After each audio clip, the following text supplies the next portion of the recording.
Oh, this is one thing I was going to talk about. So this is the Tumblr thing that I forgot to read. This is exactly as I imagined. So here's an intern on Tumblr talking about their experiences as an intern at SpaceX. I was an intern at SpaceX years ago, back when it was a much smaller company, after Elon got hair plugs, but before his cult of personality was in full swing.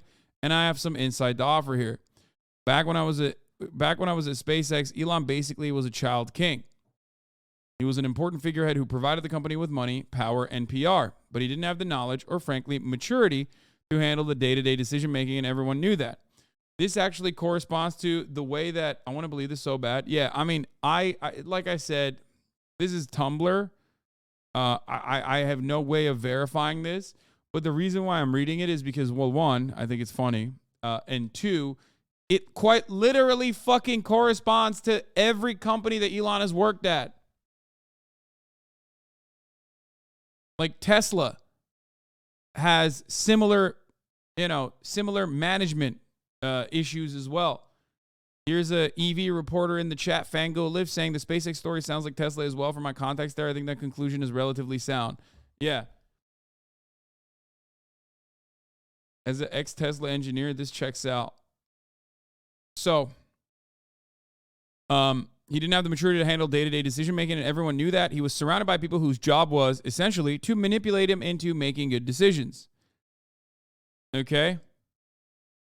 Managing Elon was a huge part of the company culture. Even I, as a lowly intern, would hear people talking about it openly in meetings. People knew how to present ideas in a way that would resonate with him. They knew how to creatively reinterpret or ignore his many insane demands. And they even knew how to stage manage parts of the physical office space so that it would appeal to Elon. The stage management, by the way, literally is the elimination of yellow lines, like yellow safety lines on the fucking Tesla factory floor. Remember, Elon just simply doesn't like the color yellow. Fuck OSHA requirements. Am I right? Okay.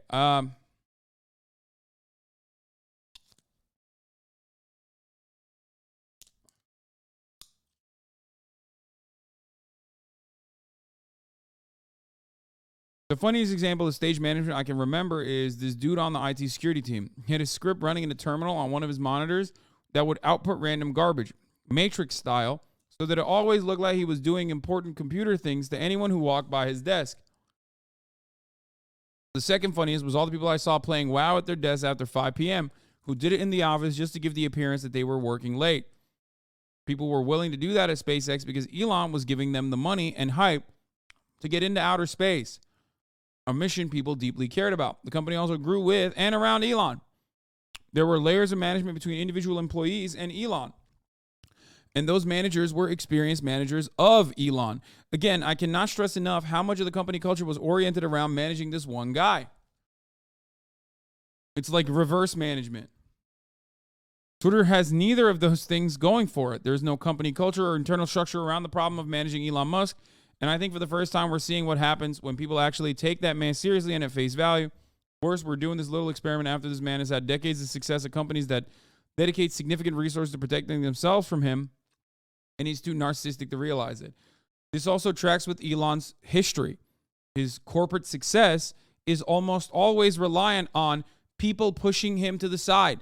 He has been removed from CEO positions in the past, time and time again, and had companies thrive in the aftermath because, like with PayPal, as a matter of fact, when Peter Thiel was like, we have to fucking step in and push you to the side, shut the fuck up, you're driving the company into the fucking ground, he literally was able to score $180 million from that situation because they pushed him aside. Did you see this? Wait, Chad Loader has been reinstated? Reagan, I've just received evidence of a massive Twitter data breach affecting millions of Twitter accounts in the EU and the US. I've contacted a sample of affected accounts, and they've confirmed that the breach data is accurate. This breach occurred no earlier than 2021. Even if this is fake news, I'm going to talk about it tomorrow at Thanksgiving dinner. Yeah, do it. Do your part. Also, easier to ignore Elon's wild request when it takes 4 years to build a rocket and he changes his mind all the time. At Twitter, when you can make a change in an hour, it's harder to manage his BS probably. Yeah. He accidentally created a bottom-to-top worker-managed co-op. No, it doesn't. No, that's not what happened. The power is still ultimately in the hands of Elon Musk in that regard. That's not a bottom-up cooperative. Don't be crazy now. It's just shitty management by even capitalist standards, as always.